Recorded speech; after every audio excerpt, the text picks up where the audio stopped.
Baik. Berikutnya Ustaz, hukumnya air liur anak yang belum genap 2 tahun, apakah najis Ustaz? Air liur ini liur dengan muntah atau gumo itu beda ya.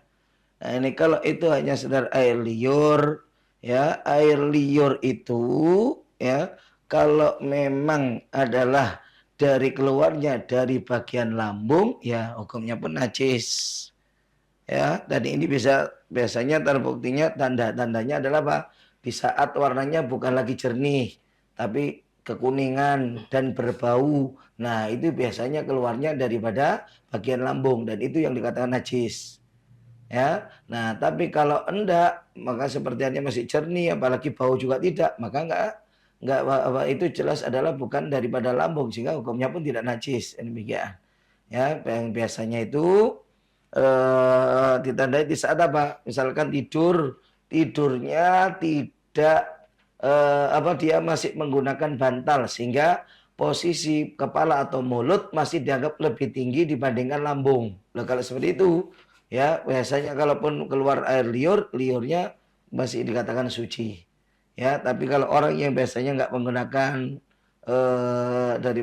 menggunakan bantal, ya tidak menggunakan bantal sehingga posisi mulut masih lebih rendah dibandingkan saat tidur itu dibandingkan lambung. Nah, bisa jadi yang keluar adalah dari liurnya itu adalah dari lambung.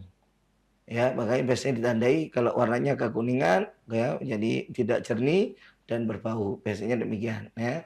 Nah, ini bedanya dengan gumo. Gumo itu berarti muntah. Lah kalau muntah, ya jelas hukumnya adalah najis. Kecuali kalau memang karena terlalu sering, nah ulama mengatakan memaafkan. Tapi maaf itu adalah di tempat yang dijadikan untuk meneteknya daripada itu si bayi. Ya, dalam artian maaf daripada tetek ibunya yang kesentuh dengan mulutnya si bayi yang selalu keluar gumo seperti ini. Itu yang dimafu. Sehingga nggak perlu untuk disucikan itu. Ya, ini bukan berarti adalah mutlak untuk makfu. Kalau kena ke yang lainnya, gumonya ke yang lainnya, maka tetap hukumnya adalah najis. Ya, itu.